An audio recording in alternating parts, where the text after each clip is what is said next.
Buen día, notinautas. Bienvenidos a Notipropio, el noticiero pionero de la propiedad horizontal. Soy Nelson Gómez y quiero saludarlos especialmente hoy, martes 9 de septiembre.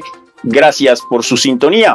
También saludar a mis queridas compañeras en estudio, Luz Dari Nieto y Eve Polanco. Hola, Luz Dari, buenos días.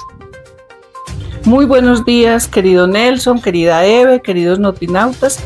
Primero que todo, feliz de volver a estar con ustedes aquí en estudio. Gracias a los que oraron por mi recuperación. Ya, gracias a Dios, estoy bien. Y bueno, hoy venimos como siempre todos los martes recargados de noticias.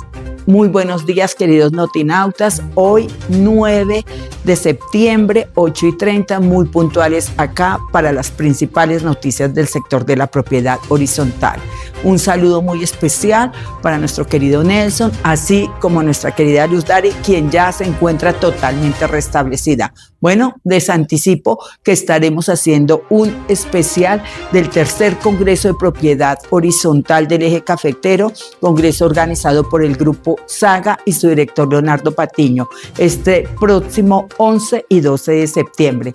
Entonces, sin más preámbulos, compañeros, demos inicio a las noticias del sector. Así es, Eve, y damos inicio a todo este segmento de las noticias de la propiedad horizontal y empezamos con nuestro segmento de actualidad en la propiedad horizontal. Y la noticia, la actualidad la estamos generando desde la SIC. La Superintendencia de Industria y Comercio nos aclara bastantes dudas que tiene la comunidad en general con relación a todo ese tema de los datos biométricos, las sanciones que podrían imponer o que habrán impuesto. Así que tuvimos la oportunidad de entrevistar al superintendente delegado, quien nos aclaró muchas dudas. Veamos esta nota. Notinautas, y nos encontramos con el superintendente delegado de la SIC, él es el doctor Juan Carlos Upegui, y estamos acá precisamente para aclarar toda esa información que se ha venido suscitando a raíz de una sanción que se generó a un conjunto residencial acá en la ciudad de Bogotá. Pero en términos generales, sabemos que eso no es nuevo. Sabemos que la superintendencia viene actuando desde hace muchos años con eso, con normas, con validaciones en los conjuntos residenciales, y por eso se encuentra acá el superintendente delegado, el doctor Juan Carlos Upegui. Pero antes también darle la bienvenida a Luz Dari Nieto, nuestra directora. Luz Dari, buen día. Hola Nelson, doctor Upegui, muy buenos días, queridos notinautas. En nuestro noticiero nos caracterizamos por ir a las fuentes para cortar de raíz esas suspicacias, si es que dijo, es que desinformó, no. Vamos a la fuente y vamos a preguntarle a la fuente qué fue lo que realmente pasó, por qué pasó y que nos cuente un poco qué sí se puede hacer, qué no se puede hacer, porque pues obviamente hay cosas que sí se pueden hacer, pero hay que saberlas hacer. ¿O no, doctor Juan Carlos? Doctor Juan Carlos, buenos días. Bienvenido a Notipropio. Buenos días, Nelson, Luz Dari. Muy buenos días a toda la audiencia. Bueno, doctor Upegui, así como lo dice Luz Dari, vamos a informar a toda esta comunidad, los actores de propiedad horizontal, pero primero quiero que les aclare qué son los datos biométricos, por si en estos momentos hay alguien que no sepa de qué estamos hablando. Muy bien, los datos biométricos son un tipo muy particular de datos personales que suponen la combinación entre las características únicas, propias y singulares de cada ser humano, como por ejemplo el iris, el rostro, la voz, las huellas plantares, las huellas digitales, que combinada con la aplicación de una tecnología que se conoce como biometría, produce estos datos particulares que llamamos datos biométricos, lo que supone una transformación de esos registros en unas fórmulas matemáticas, unas ecuaciones, que son lo que llamamos técnicamente la plantilla biométrica.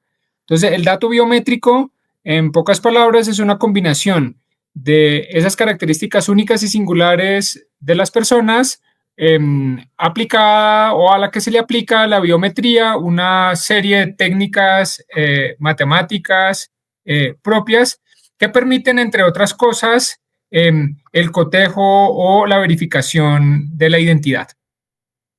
Así es. Doctor Upegui, pero esto no es nuevo. Esto no es que la SIC se haya pronunciado en el año 2025 sobre esto. ¿Desde qué fecha vienen ustedes pronunciándose al respecto del tema de los datos biométricos? La primera norma cuando salió, no sé, 2009 aproximadamente, ¿me confirma? Muy bien.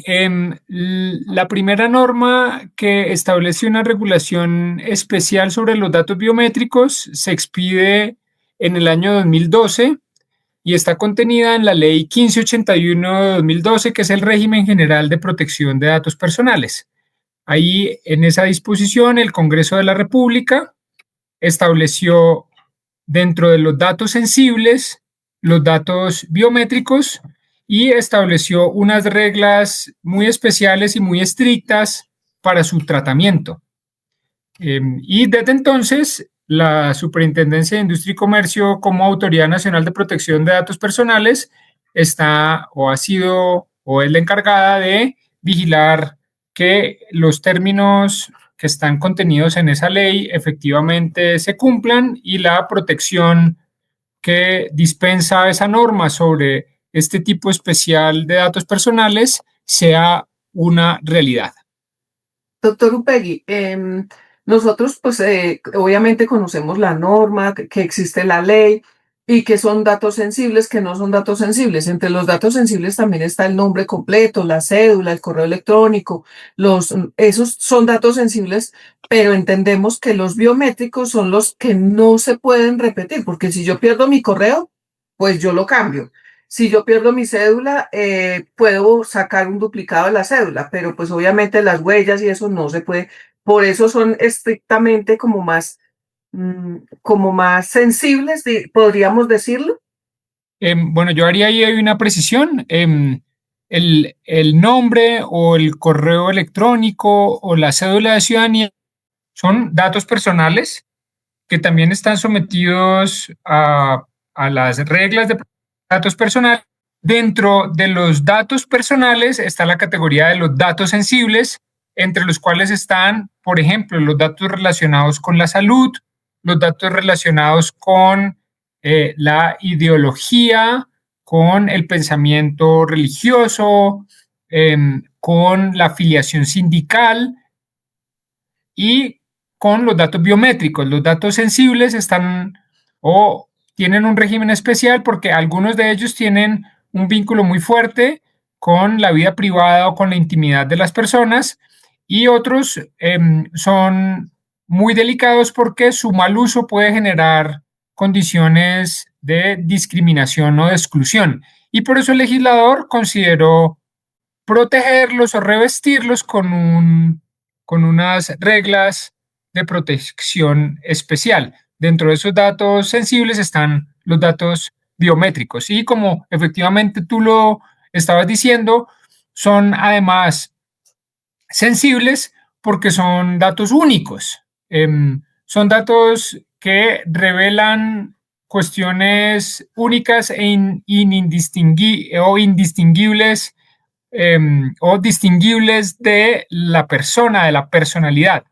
Entonces, un indebido tratamiento de estos datos o la pérdida de control sobre esos datos puede tener unos efectos muy severos para el control de la información y para retomar el control de la información si es que, por ejemplo, esos datos personales se llegan o están sometidos a usos indebidos o se pierde el control de esos datos. Las copropiedades, los edificios que están sometidos al régimen de propiedad horizontal y que han hecho una gran inversión en todo este andamiaje de colocar esos datos biométricos, contratan empresas, contratan profesionales y luego son sancionados porque no están actuando dentro del debido proceso. Aclaremos, a los notinautas qué es realmente lo que tienen que hacer, cuál es la ruta correcta para no incurrir en errores.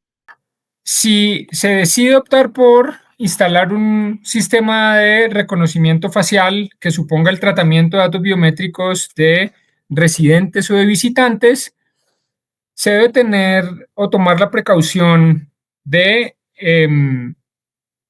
al momento de capturar el dato biométrico o los registros biométricos de quienes estarán enrolados en estos sistemas debe hacerse siguiendo las siguientes reglas. Entonces, primero, la regla general es que el tratamiento de esta información está prohibida. Es que no debería utilizarse o no debería adelantarse tratamiento de datos personales biométricos como una cuestión normal o normalizada. Pero que si deciden las propiedades, los conjuntos, las propiedades, los órganos de dirección de las copropiedades hacerlo, entonces deben hacerlo si, solo si cuentan con la autorización previa, explícita y, ojo con esto, cualificada del titular de los datos.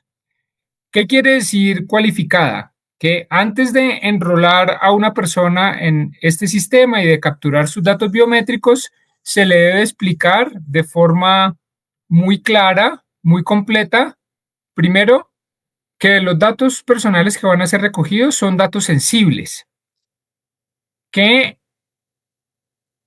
por ser datos sensibles, la administración o el tercero que haga el tratamiento de estos datos tiene unas obligaciones especiales de seguridad sobre esos datos y debe darle a la persona la confianza necesaria sobre esas medidas de seguridad, que además debe darle a la persona siempre la opción de entregar o no sus datos biométricos, es decir, que la decisión debe ser libre.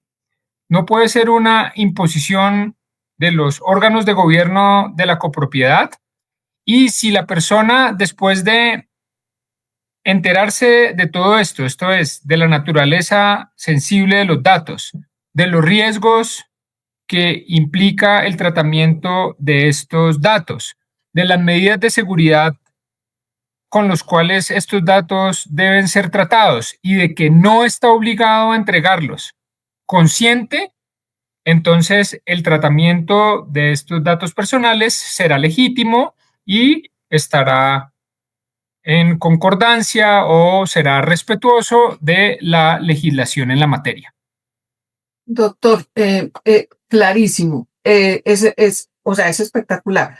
La premisa es no están permitidos, pero en caso de decidir hacerlo, digamos que uno, en la mayoría de los conjuntos, pues obviamente a quién enrolan en las cámaras para el reconocimiento facial, a los que viven en el edificio.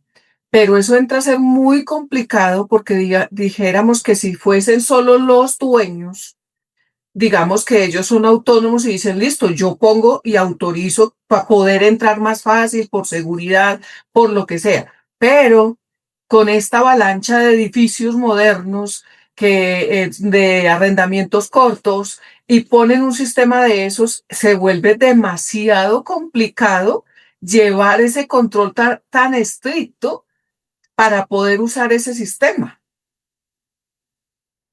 De acuerdo. Creo que casos difíciles surgirán.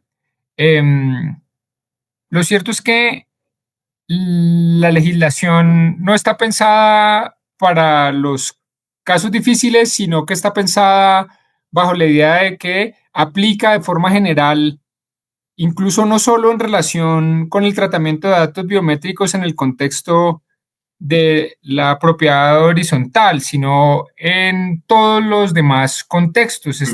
Yo quiero aclarar esto, estas no son unas reglas específicas que haya aprobado el legislador pensando en la situación muy particular de los controles de acceso a las propiedades horizontales. Estas son reglas generales que están pensadas para la protección de las personas y sobre todo para la protección de su información personal. Entonces, un poco llamaría a la calma y a la, digamos, y aclarar el alcance de estas normas, no bajo la idea de que aquí hay una decisión deliberada de regular un negocio específico o concreto, si estamos dándole una aplicación a unas normas que están pensadas para proteger a las personas en cualquier circunstancia en donde sus datos biométricos puedan ser sometidos a tratamiento. Por supuesto. Doctor Upegui, pero ¿en qué momento? Ya vamos directamente a las sanciones. ¿En qué momento ustedes deciden sancionar? Y hablemos específicamente de lo que pasó, de la última actuación en el conjunto aquí en Bogotá. ¿Por qué lo sancionaron? ¿En qué faltas incurrieron? Muy bien, Nelson. Yo quiero aclarar algo y es que no hubo una sanción. Y el caso llega a la Delegatura para la Protección de Datos Personales a partir de unas quejas de los residentes de un conjunto residencial. Porque estos residentes consideraron que los órganos de gobierno de la administración tomaron unas decisiones de instalar mecanismos de reconocimiento facial sin cumplir las reglas legales para eso. Y cuando solicitaron, primero fueron incluidos de forma inconsulta en el sistema, enrolados sin saber las implicaciones ni el alcance de esto. O sea, se violó el principio de transparencia y obviamente no hubo ahí una voluntad libre de estas personas. Y cuando estas personas solicitaron que se dieran de baja sus datos de ese sistema, la copropiedad se negó. Entonces, a partir de eso, estos residentes presentaron una queja ante la Superintendencia de Industria y Comercio. La dirección de Habeas Data instruyó el caso, verificó que efectivamente la situación es así como yo se los estoy contando, y considero que hubo, en este caso, una violación del derecho fundamental al Habeas Data de estas personas, y le ordenó a la unidad residencial, a este conjunto residencial, que por favor eliminara los datos personales biométricos de los quejosos, que por favor no limitara el ejercicio libre del ingreso a la copropiedad, la libertad de locomoción, el derecho al goce de la propia propiedad, si quieren, condicionándolo al tratamiento de datos biométricos, sino que ofreciera una medida alternativa para el ingreso de estas personas, y invitó también a la copropiedad a adecuar los procedimientos relacionados con el tratamiento de datos personales a lo dispuesto en la ley. Y por último, compulsó copias a la Dirección de Investigaciones para que la Dirección de Investigaciones eventualmente decida si en este caso pudo haberse incumplido alguno de los deberes especiales de la ley que amerite una sanción. Pero esta primera decisión es una decisión, si se quiere, de naturaleza cautelar. Una decisión muy parecida a la que toman los jueces de tutela de proteger a personas que sienten que sus datos personales han sido tratados de forma indebida, que fue lo que efectivamente se verificó y el asunto que se quiso corregir con esta instrucción o con estas órdenes administrativas. Doctor Upegui, Nelson, a mí me asalta una duda aquí, que el doctor nos dirá si estoy en lo cierto o no. Uno hace una asamblea y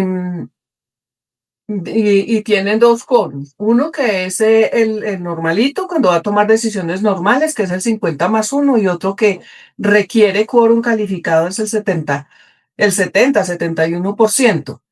Resulta que se reunió la asamblea y con mayoría calificada, digamos que fuimos estudiosos y dijimos, no, vamos a aplicarle pues mayoría calificada. La mayoría calificada, el 75%, aprobaron ese sistema. Alguno no fue, no mandó representación, votó que no, o sea, el otro 25%. Entonces, en este caso, uno tendría que decir que el 100% tendría que aprobarlo, porque si uno o dos o cinco de ese 25 se quejan, los ampara la ley de la protección de datos. Pero resulta que es que la mayoría lo aprobaron. ¿Cómo funciona? Muy bien. Bueno, esta es una regla básica de las decisiones de asamblea. y es: la Asamblea no puede decidir contra la ley, ni puede decidir contra los derechos fundamentales. Entonces, si la Asamblea decide, a pesar de que tenga mayoría, en contra de la ley o de la Constitución, pues el acta de la Asamblea puede ser susceptible de anulación. Entonces, por eso, como arranqué yo la entrevista, que estoy muy contento de compartir este espacio aquí con ustedes, es muy importante que antes de tomar estas decisiones se asesoren muy bien de cuál es el límite de acción que tiene una asamblea para tomar estas decisiones, que por lo general supone inversiones altas o una apuesta de largo aliento, pero como cuando uno va a tomar una decisión que implica un esfuerzo importante o una inversión importante de recursos, pues uno quiere blindarla, quiere darle seguridad jurídica, entonces se asesora muy bien. Y si la decisión concierne el tratamiento de datos personales, pues entonces hay que buscar asesoría en estos temas. Y si la decisión supone tratamiento de datos sensibles, entonces mucho más. Eso sería lo que yo te diría frente a ese punto.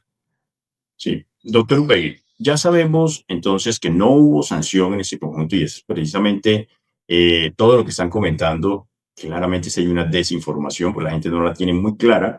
Entonces ya sabemos, ya nos explicó, no hubo sanción, hubo un llamado de atención, incluso con instructivo pues a bordo para que sepan qué se debe hacer, qué no se debe hacer y cómo se debe hacer. Pero hablemos de sanciones. En caso de que sean sujetos de sanciones, ¿cuáles serían esas sanciones? ¿Hasta dónde llegan? ¿Son sanciones económicas? Okay. Muy bien. Tenemos en la Delegatura de Protección de Datos Personales, dentro de nuestras funciones de inspección, vigilancia y control, tenemos también la competencia para investigar el incumplimiento de la ley y eventualmente sancionar a los responsables. Las sanciones son de dos tipos. Una es sanción de multa. La multa, según la ley vigente, puede ir hasta 2.000 salarios mínimos legales mensuales.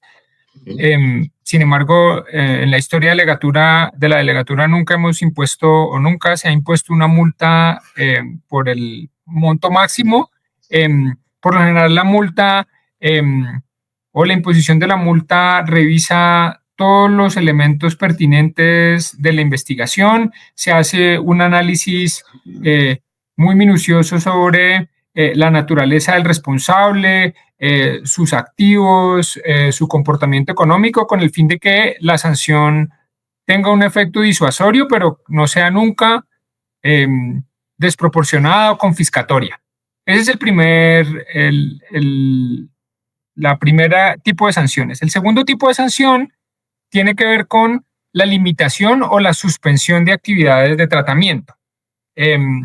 Este tipo de sanciones las emplea la delegatura de forma más excepcional, pero hacen parte del abanico sancionatorio del regulador y funciona en dos sentidos. Si se advierte que hay problemas severos con el tratamiento de los datos personales, entonces se puede ordenar la suspensión de las actividades de tratamiento hasta que los problemas se resuelvan, con el propósito de proteger los datos personales y en general los derechos fundamentales de los titulares de estos datos. O cuando definitivamente la situación es claramente ilegal o inconstitucional y no es posible o no ha sido posible remediar la situación, entonces se ordena la suspensión definitiva del tratamiento. Pero hasta el momento la delegatura no ha impuesto, hasta lo que llega a mi entendimiento, no ha impuesto una sanción de suspensión definitiva de las actividades de tratamiento. Bueno, aquí lo que queda claro, doctor Upegui, es que en este tipo de datos, de manejo de datos, sí se debe llevar un proceso diferente al normalito que todos llevamos, que es firme una hojita aquí, usted autoriza el uso de los datos, pongo un letrerito que aquí usted está siendo grabado y que el correo es este por si quiere. No, este específico de biométricos debe tener un proceso más acucioso, más juicioso y más responsable. La instalación de estos sistemas tiene unas reglas especiales o en la medida en que supone el tratamiento de datos biométricos, pues es necesario que además de que se dé la prestación del servicio y la instalación técnica de los aparatos, esto vaya acompañado de la asesoría necesariamente jurídica en relación con cómo debe adelantarse la gestión de esa información. Entonces, uno lo podría mirar en términos de carga de transparencia, pero podemos mirar otro escenario y es que eventualmente los conjuntos residenciales subcontratan estos servicios con empresas de seguridad. Y entonces las empresas de seguridad pueden jugar aquí distintos roles en relación con el tratamiento de datos personales. Eventualmente podrían fungir como encargados del tratamiento de datos personales bajo las instrucciones que les den los órganos de gobierno de la propiedad horizontal. Entonces es muy importante, sobre todo allí, asesorarse muy bien sobre cuál es el alcance de la responsabilidad, tanto de los órganos de gobierno de las copropiedades como responsables, pero también de las empresas de seguridad que prestan estos servicios como encargados del tratamiento. Entonces, creo que podemos mezclar un poco estas razones, ¿no? De transparencia sobre el alcance, los riesgos, las ventajas, los beneficios, las cargas que supone la prestación de estos servicios utilizando tratamiento de datos biométricos, pero también definir el conjunto de deberes, derechos y obligaciones a partir de la distribución de roles entre los responsables del tratamiento y eventualmente las empresas de seguridad como encargados del tratamiento. Sí, no, clarísimo. Y bueno, eso van a haber demasiadas inquietudes y gracias a Dios pues tenemos aquí a la CIG, profesionales como el doctor Juan Carlos Upegui, superintendente delegado. Agradecerle por este espacio, por este tiempo que nos ha permitido poder expresarnos a nuestros notinautas. Doctor Upegui, muchísimas gracias. Nelson, muchas gracias a ti. Y Luz Dari también, claro muchas sí, gracias. Nelson, y no sin antes aclarar que esta entrevista el doctor Juan Carlos nos la autorizó y nos autoriza el uso de su imagen y sus declaraciones voluntariamente. Sí, en ese caso soy un servidor público, estoy públicamente expuesto y estoy aquí para servirlos a ustedes y a todos mis connacionales. Muchas gracias. Y esto es con fines educativos e informativos a la comunidad que le interesa estos datos, ¿o no, querido Nelson? Así es, no, así es. Notinautas, entonces ahí lo tienen, Juan Carlos Upegui, superintendente delegado de la CIG.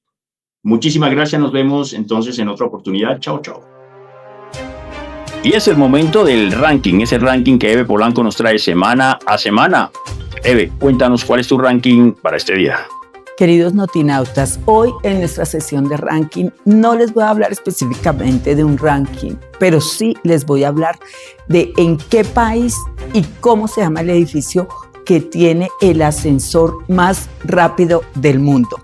Entonces, para que ustedes sean acreedores de una entrada al próximo Congreso de Propiedad Horizontal que realizará la revista de Propiedad Horizontal, deben colocar el país y el nombre del edificio, donde está el ascensor más rápido del mundo. Ya con la inscripción que ustedes hagan, nos comunicaremos y le informaremos las fechas y las condiciones para que participe en este evento sin ningún costo. El Congreso de Propiedad Horizontal de la revista de Propiedad Horizontal. ¿Creías que ningún rascacielos podía competir con el Burj Khalifa? Bueno, pues China tiene algo que contarte. Esta es la Torre de Shanghái, una maravilla de 632 metros de altura y 128 pisos, que la convierten en el segundo edificio más alto del mundo. Si hablamos de lugares habitables, claro, algunos la ponen en tercer lugar, pero a diferencia de otras estructuras como la Torre Skype, aquí sí se vive, se trabaja y se respira ciudad. Su diseño en espiral impresiona, reduce el impacto del viento y por si fuera poco, su ascensor es el más veloz del planeta, subiendo a 20 metros por segundo. Una obra que muestra que la arquitectura en China no tiene límites. ¿Te animarías a subir o mirarla desde abajo? Gracias, queridos notinautas. A reportar el país y el nombre del edificio. Como les había anticipado en la misión pasada, íbamos a estar acompañando a Gilma Gallo y todo su equipo de profesionales en el 6º Congreso de Propiedad Horizontal de Bucaramanga, organizado por el Colegio de la Ciudad. En este congreso nos encontramos con grandes personalidades quienes nos dieron sus impresiones sobre todo el acontecer de este sector y cómo se está moviendo la propiedad horizontal y sus diferentes servicios en Bucaramanga. Veamos la interesante nota desde la ciudad bonita. Bueno, queridos notinautas, recibimos acá en el stand de ICM, Inspección y Certificación de Transporte Vertical. Me encuentro con Iván Ox, su director comercial, y me encuentro con una gran empresa, una gran multinacional, y si vamos a remontar la historia, gracias al señor Otis, tenemos hoy el transporte vertical seguro y los ascensores seguros. Bueno, Juan Carlos Jaroca es el gerente comercial de la regional, Santander, aquí de los Santanderes. Juan Carlos, ¿cómo ha sido esta percepción en este evento? Pues realmente es la primera vez que acudimos a este tipo de eventos. Estamos tratando de impulsar la marca acá en la región y la verdad es muy chévere. La acogida de la gente, las personas reconocen la marca, a pesar de que no hemos estado como deberíamos de lleno como tal en la región, y ha sido interesante y muy chévere la acogida como tal que hemos tenido como marca. Bueno, y acá los notinautas dirán, bueno, inspección, mantenimiento, remodelación. Iván, cuéntanos cuál es la gran diferencia entre una gran multinacional como Otis y ICM. Pues, Eve, ¿qué te puedo decir? Digamos, hay diferencias que a la vez van de la mano, ¿sí? Porque nosotros somos aliados solidarios de las generaciones de propiedad horizontal. Obviamente en el tema de inspección nosotros nos enfocamos netamente en lo que son las seguridades, en lo que puede ser de transporte vertical, de puertas automáticas, escaleras eléctricas. En el caso de una empresa como Otis, una marca tan reconocida a nivel nacional y mundial, ellos se enfocan en adecuar los equipos, garantizarle al cliente final el tema del mantenimiento, de que los equipos anden de manera segura y que pues, obviamente cumplan con todos los protocolos exigidos por parte nuestra en cuanto al tema de la norma técnica colombiana. Perfecto, entonces no son competencia, sino complemento. Los dos enfocados a la seguridad. Exactamente, ustedes desde el punto de vista de Otis es la seguridad y como tal nos enfocamos seguridad de equipos, seguridad de usuarios y seguridad de nuestro personal. Perfecto. A eso nos enfocamos como tal más que todo.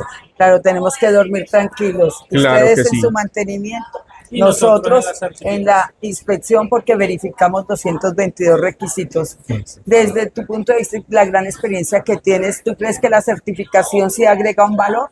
Claro, es muy importante porque muchas veces las administraciones en pro de buscar como bajar el costo y el gasto como tal del rubro de las copropiedades, no piensan en la seguridad de los usuarios, y estos son el carro de todos los que viven como tal en la copropiedad. Entonces, si tú, no sé, te gastas 200, 300 millones de pesos comprando un carro cada 3, 4 años, ¿cómo le vas a invertir a el ascensor, que es donde viaja toda tu familia y todos los que viven en la copropiedad? Entonces, sí es muy importante la seguridad de los equipos y que nos enfoquemos en que cada día esté mejor en cuanto a temas de seguridad y que no de pronto cualquier error que se cometa o cualquier punto que omitamos vaya a generar un accidente o un incidente como tal. Bueno, y finalmente para los dos, bueno, ¿por qué escoger a Otis como empresa de mantenimiento? Porque somos la empresa número uno en el mundo. O sea, creo que eso es suficiente como para decir, Otis primero, adicional a que es la empresa número uno en el mundo, fuimos los fundadores del ascensor seguro. O sea, no estamos improvisando, llevamos casi 200 años desde que Elisha Graves Otis inventó el ascensor seguro, y adicional a eso en Colombia llevamos casi 100 años. Entonces, no somos una empresa que está improvisando, sino que ya sabemos qué es lo que estamos haciendo. Ok, porque ICM para inspección y certificación. Experiencia y calidad. O sea, digamos, ICM es una empresa que se ha caracterizado por brindarle la seguridad y la tranquilidad a los usuarios al momento de dejar los equipos certificados. La idoneidad que tiene nuestro personal técnico y desde la parte gerencial, con más de 30 años en evaluación de la conformidad, en conocimiento de normas técnicas, eso nos da un plus, un diferencial ante otros entes, y pues obviamente también tenemos un posicionamiento muy significativo en el mercado, en el sector. Bueno, ya vieron, queridos notinautas, aquí tenemos dos grandes empresas, las cuales están enfocadas, como ellos mismos lo han dicho, a la seguridad de todos los días utilizamos el transporte vertical. Muchísimas gracias y que sus empresas sigan creciendo, prosperando y ante todo generando empleo, que un país como Colombia lo necesita. Gracias. Gracias a ti. Muchas gracias. Bueno, hemos llegado a nuestra sección de convivencia a lo propio, así que veamos la nota.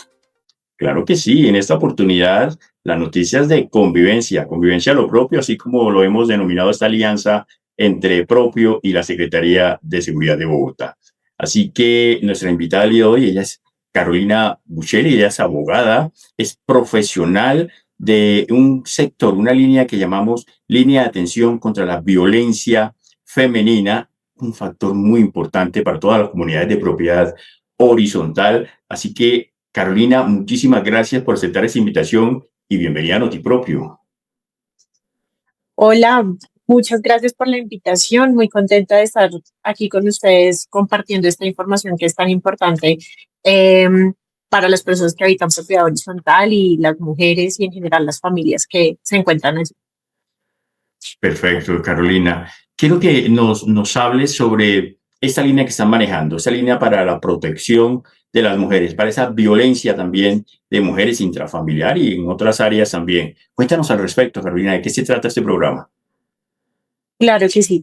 Bueno, nosotros desde la Dirección de Prevención y Cultura Ciudadana tenemos una línea de trabajo alrededor de la prevención, de la anticipación de este tipo de violencias contra las mujeres, que es pues una situación que se presenta de manera muy común en estos tiempos, y en esta línea lo que hacemos es hacer acciones pedagógicas que le permitan tanto a la ciudadanía, a las familias, hombres, mujeres, niños, niñas, personas adultas, personas mayores con discapacidad, entender las violencias, comprender dónde suceden, que no solamente suceden en el ámbito familiar, sino en muchos otros ámbitos, y un poco contarles alrededor de con qué cuenta el distrito para atender este tipo de violencias y cómo podemos ayudar a que no sucedan esas violencias, pero que cuando sucedan también poder atender esas violencias de la manera más oportuna y eficaz. Uno escucha muchas quejas de administradores que están siendo maltratados por los consejos de administración, por los residentes, por los propietarios. ¿Qué puede hacer una mujer que administra o un hombre que siente que lo están maltratando? Porque muchas veces uno en aras de cumplir el dicho popular, aguante porque necesita el puesto, pero tenemos que romper con eso. ¿Qué hacer ahí específicamente? Bueno, yo creo que ahí, como les mencionaba, las violencias contra las mujeres no solamente suceden en el ámbito familiar, es tal vez como la recordación más inmediata, ¿no? Pero lo cierto es que hay en muchos escenarios en donde suceden estos tipos de violencias, como en el trabajo, como en lo comunitario, como en el ejercicio de liderazgos. Entonces, claro, ahí el distrito cuenta con una ruta única de atención a mujeres víctimas de violencia y en riesgo de feminicidio. Como les comentaba, esta ruta tiene como 4 grandes componentes. Un primer componente que es como de orientación e información, Para ello existe la línea púrpura, no sé si la han escuchado en alguna oportunidad. La línea púrpura es una línea que atiende Secretaría Distrital de la Mujer. Ahí da orientación acerca de cuáles son las herramientas o cuáles son como las rutas que se pueden activar alrededor de todos los tipos de violencias, ¿no? Incluyendo el tipo de violencia que me mencionas, que es más como en una relación laboral o de administradores dentro de la propiedad horizontal. Carolina, El yo segundo, quiero hacer un dime, paréntesis con lo que cuéntame. estás diciendo, que me parece muy interesante y no quiero dejar pasar por alto, trayendo a colación la pregunta que te hace Luz Dari, y ya tú lo acabas de decir, hay diferentes formas de violencia, no solamente es físico, sino también verbal. Y en este caso, lo que Luz Dari está haciendo se puede entender que es un tema de acoso que también se puede considerar violencia. Acoso laboral puede ser también una forma de violencia. Tú nos estás diciendo entonces que esa administradora o administrador, digamos, puede acudir también a esta línea y dejar esa denuncia. Entonces, como te mencionaba, la línea únicamente sirve para orientar e informar. Allí no se denuncian ni se reciben denuncias, nada por el estilo. Allá lo que se hace es orientar y explicar, entender bien, porque muchas veces sucede que no podemos identificar muy bien, o sea, sabemos que estamos sintiéndonos incómodos en una situación, pero tal vez no hemos logrado identificar qué tipo de violencia es, por ejemplo, o qué se puede hacer alrededor de eso. Esta línea te ayuda a entender un poco cómo funciona esto, o cuáles son esos tipos de violencia para que puedas entender a dónde dirigirte, si tienes que hacerlo ante fiscalía, si es en el ámbito de pronto no laboral, sino familiar, acercarte a las comisarías de familia. Entonces, es una línea donde te orientan y te ayudan a entender un poco cuál es la situación que estás atravesando y qué puedes hacer frente a la oferta con la que cuenta el distrito para atender este tipo de situaciones. Pero nos hemos vuelto muy permisivos. Entonces, he escuchado consejos, quejas de administradoras que un miembro del consejo lo trata, oiga, usted es estúpida, vieja, ridícula, usted ya está muy vieja, ¿qué hace ahí? Y hemos normalizado eso. Eso es un tipo de acoso. Yo no soy partidaria de irnos a los extremos y que todo es acoso y que todo es que, mejor dicho, ya me van a violar tampoco. Pero sí hemos ido normalizando ciertos lenguajes y ciertas conductas. ¿Cómo invitar a nuestras administradoras y administradores a que no lo normalicen y entiendan que sí están siendo vulnerados de alguna manera? Yo creo que es un ejercicio de transformación cultural en el que todos venimos intentando aportar o poner un granito de arena, ¿sabes? Como buscando que empecemos a dejar de normalizar esas conductas, y yo creo que pasa por poner de presente que esto es una violencia, o sea, no dejarlo pasar, no quedarnos callados frente a la situación, y no solamente entre la persona que es afectada y quien agrede, sino en general quien puede estar observando la situación, ¿no? Otros terceros, personas que pueden evidenciar que hay una situación de violencia, y creo que estamos llamados a poner de presente que esto es una violencia para que lo dejemos de normalizar y empecemos justamente a aportarle a esa transformación cultural que nos ayude pues a decir que eso no es normal y que realmente tenemos que poner sobre la mesa que tenemos que dejar de tener estas prácticas violentas en nuestras relaciones interpersonales. Muchas veces uno tiene estas conductas en su trabajo, pero muy probablemente también las replica en su hogar, muy probablemente también las replica en otros escenarios, y yo creo que es justo ahí donde uno tiene que llamar la atención y decir, venga, esto no es normal, no está bien que nos tratemos de esta forma, que nos hablemos de esta forma, y más cuando pues estamos buscando tener una relación, y más en la propiedad horizontal, que es un tema donde todos convivimos, ¿no? Todos vivimos en el mismo espacio, compartimos los mismos lugares, los mismos escenarios.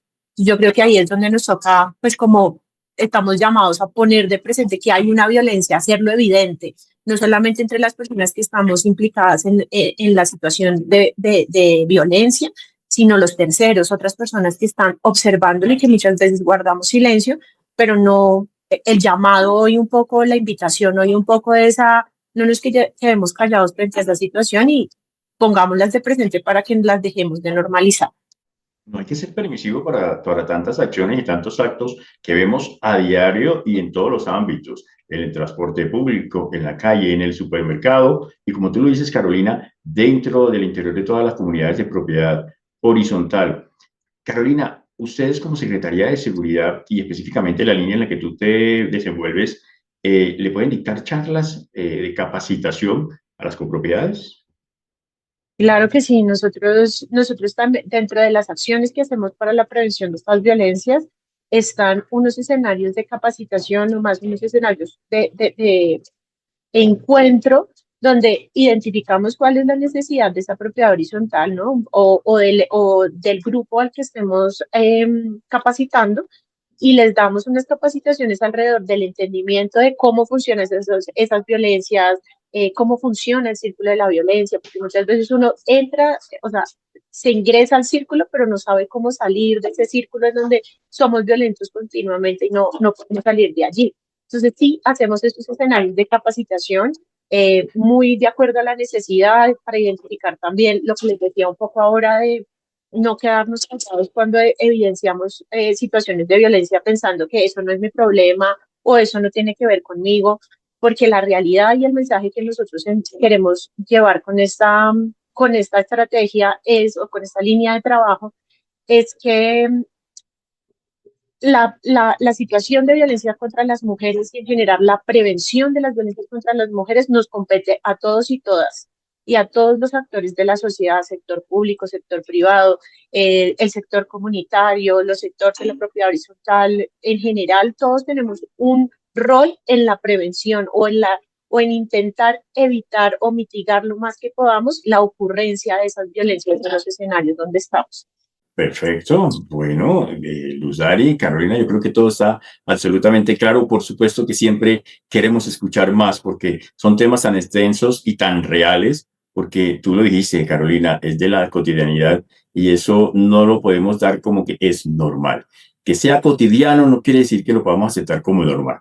Así que todos a aportar. Estoy seguro que ese es también el ideal que tienen desde la Secretaría de Seguridad, Convivencia y Justicia de Bogotá. Todos podemos aportar para hacer una mejor sociedad cada día. Notinautas, ahí la tienen, Carolina Buccelli, profesional de la Secretaría de Seguridad, Convivencia y Justicia de Bogotá. Carolina, muchas gracias por ese espacio. No, muchas gracias a ustedes por la invitación. Yo creo que me gustaría cerrar solo dejándoles el número de la línea púrpura, que me parece que es importante que de pronto lo tengan a la mano. La línea púrpura es 018-112-137 y es una línea que también tiene WhatsApp, que es 300-755-1846.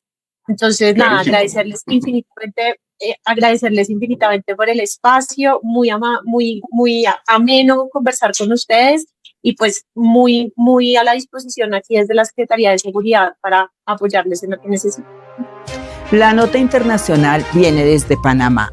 Tuvimos el privilegio de asistir al tercer Facility Manager organizado en esta ciudad por uno de los gremios más importantes, que es APAFAM. Este gremio agrupa a todas las empresas grandes de administración de Ciudad de Panamá. Allí nos pudimos enterar del principal impacto para la propiedad horizontal del sector y tuvimos grandes entrevistas con personas muy destacadas que seguramente nos dejarán un mensaje de cómo se organiza y cómo se lidera la propiedad horizontal en Panamá. Veamos la interesante nota de los Facility Managers de este país.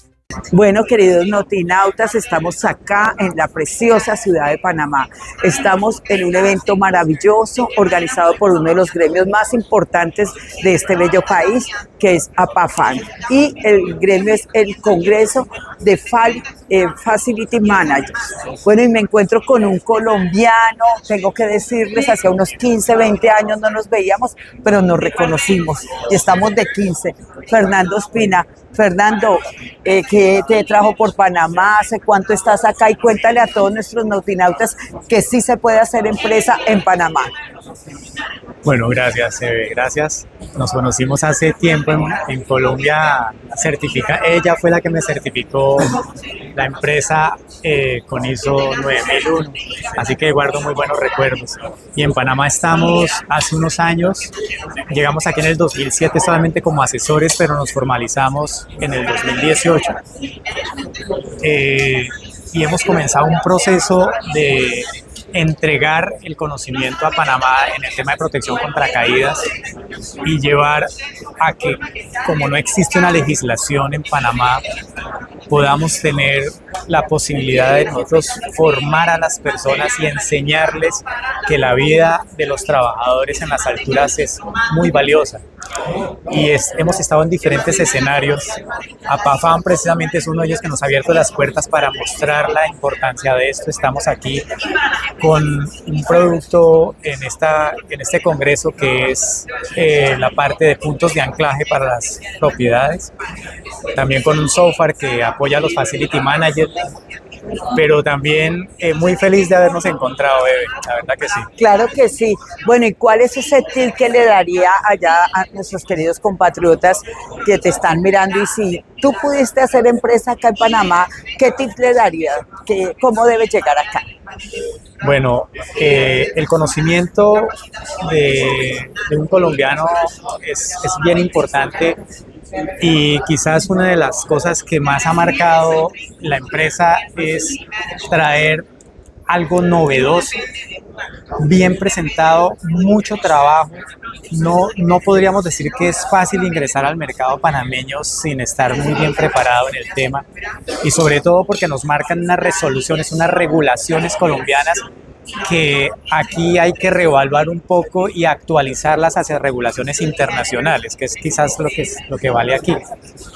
Pero hay una enorme oportunidad de que podamos colaborar en el desarrollo de este país, de estar aquí representando a Colombia desde el punto de vista técnico y profesional. Eso para mí ha sido quizás lo más valioso. Bueno, Fernando, de verdad, qué gusto encontrarte aquí, qué gusto saber que estás acá con tu empresa y bueno, los colombianos siempre presentes en todo el mundo y muchos éxitos y espero que sigas creciendo como empresario. Muchas gracias, Eve. Y que sigas teniendo muchos éxitos y bueno, invita a los colombianos a Panamá. Bueno, invitados a este país espectacular que es Panamá, un país que los va a recibir con los brazos abiertos, un país en el que somos hermanos y que en los temas técnicos podemos ayudar muchísimo al desarrollo de este país, porque sé que hay muchas posibilidades de que ellos nos acepten a nosotros teniendo en cuenta el conocimiento y la experiencia que podamos tener en algunas de las áreas. Muchas gracias, Fernando, y adelante. Gracias. Y es el momento de la cultura y los eventos de la propiedad horizontal y tengo que hablarles del más reciente, el que se va a realizar en esta semana. Septiembre 11 y 12 en la ciudad de Pereira, la tercera versión del Congreso de Propiedad Horizontal del Eje Cafetero Utopía. Así que atentos porque Notipropio va a hacer cubrimiento especial desde el inicio de este maravilloso evento y les traerá muchas entrevistas interesantes. También recordarles que en el mes de octubre se va a realizar un evento en la ciudad de Cali organizado por Encali. Muy importante también recordarles que en el mes de diciembre se va a entregar la primera versión de los premios Envy de la PH organizados por Propio, así que esperamos su inscripción. Pero, Luz Dari Nieto, ¿qué vamos a encontrar? ¿Qué novedades tenemos de estos premios? Bueno, también queremos recordarle a nuestros notinautas que ya están abiertas las inscripciones para los premios Envy de la PH. Recordemos, deben entrar a nuestro sitio web, a nuestras redes sociales, ahí está el link, se inscriben y deben cumplir con algunos pequeños requisitos. Los esperamos a todos, desde cualquier lugar del país, cualquier administrador o administradora que esté ejerciendo y que lleve mínimo 2 años de experiencia puede postularse, así que los invitamos a todos. Y ya casi llegamos al final de la emisión de las noticias de la propiedad horizontal de esta semana, no sin antes dejarles a ustedes la acostumbrada frase de Eve Polanco. Eve, ¿cuál es tu frase para esta semana? Bueno, queridos notinautas, hasta aquí llegan las principales noticias del sector. No olviden, nuestro próximo martes estaremos acá con todo el nuevo acontecer de las noticias. Pero para despedirme siempre los dejo con esta frase que los motiva. Esta frase es de Nelson Mandela y dice así: acepta todas las críticas, pero nunca aceptes la falta de respeto hacia ti. Bueno, con esta frase y esta reflexión los dejo por el día de hoy. Nos vemos el próximo martes. No olviden suscribirse, darle a la campanita y estar presentes en todas estas actividades del sector de la propiedad horizontal. Así es, Eve. Y bueno, hemos llegado al final de las noticias de la propiedad horizontal de esta semana. Luz Dari Nieto, ¿algo más para nuestros notinautas? ¿Qué tienes en esta despedida? Bueno, hemos llegado al final de una edición más de NotiPropio, no sin antes recordarles que se suscriban a nuestro canal NotiPH y activen la campanita para que estén súper pendientes de las novedades y noticias que les tenemos. Hasta el próximo martes. Notinautas, hemos llegado al final de la emisión de las noticias de la propiedad horizontal de esta semana. Nos vemos la próxima semana para que juntos sigamos avanzando hacia el futuro y recuerde, cuide su salud mental. Chao, chao. NotiPropio, el noticiero pionero de la propiedad horizontal. Todos los martes a partir de las 8 de la mañana por el canal de YouTube NotiPH. No se lo pierda.